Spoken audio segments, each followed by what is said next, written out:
अस्सलामुअलैकुम। एक और नई खबर के साथ मैं हूं मोहम्मद इश्तियाक कादिर। आप देख रहे हैं मेरा यूट्यूब चैनल जनाब एसटी न्यूज। आज एक बड़ी अहम खबर से आपको आगाह करते चलो। कराची के इलाके गुलशन जौहर और गुलशन इकबाल में सफेद रंग की गाड़ियां चोरी करने वाला गैंग सरगर्म है। कराची के इलाके गुलिस्तान जौहर और गुलशन इकबाल में सफेद रंग की गाड़ी चोरी करने वाला गैंग की कार्रवाई जारी है। पुलिस के मुताबिक मुलजमान गुज़श्ता हफ्ते के दौरान 5 गाड़ियां चोरी करके फरार हो चुके हैं और पुलिस का यह भी बताना है मुलजमान सुबह 6 से 10 बजे के दौरान वारदातें करते हैं।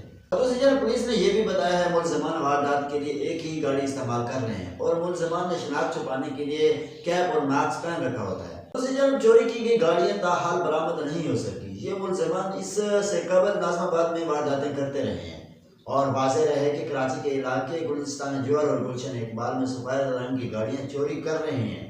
इस तरह की वीडियो देखने के लिए हमारे यूट्यूब चैनल जनाब एचडी न्यूज़ को सब्सक्राइब करें और बेल आइकन लाजमी करें क्योंकि हर आने वाली वीडियो आप तक पहुंच सके।